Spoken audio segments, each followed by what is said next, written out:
Today we need many of those common things we used to throw away. We need them desperately. We're in a total war.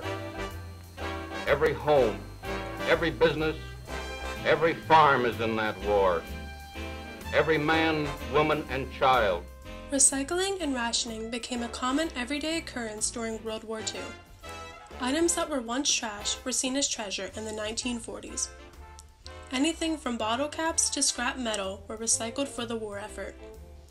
Even the widely used automobile was turned into recyclables to be used to build bombs and other tools of war. This last change ultimately brought back a then dying form of mass transportation, the trolley.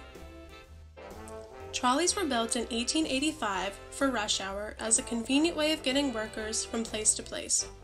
They were so popular that the growth never seemed to stop. However, by the end of the First World War, a cheaper, newer, and safer mode of transportation arose, the automobile. But trolleys did not go down without a fight. They were redesigned to be lighter and faster for a shorter travel time. When that was not enough to stay in the race, trolleys became inventive with new creative ways to stay in business. They constructed publicity stunts, such as mock airline hostesses and breakfast that was cooked to order on a stove. However, nothing could compete with the comfort, performance, and individuality of the automobile. Despite these incredible efforts, trolleys had officially gone out of style by the 1930s. The once famous vessels were now taking up space, so many of them were torched. By the time World War II began, having a car was difficult to maintain. Families decided to recycle their automobiles for rubber and metal scraps. This resulted in no other form of transportation, so the trolley was brought back. They were inexpensive, fast, and the ideal way of getting around. The recent re-uprising of trolleys also gave jobs back to the people on the home front, including women. Motorettes were very common during World War II.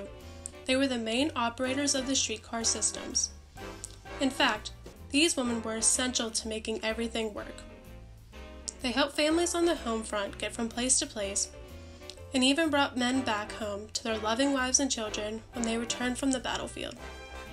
By the time the war ended, trolleys were still in demand.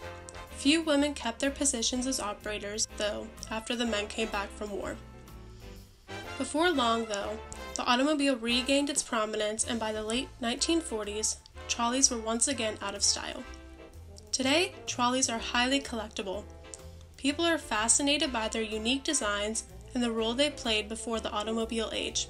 Perhaps more importantly, trolleys kept the nation moving during a time when we put everything we had into helping our allies win World War II.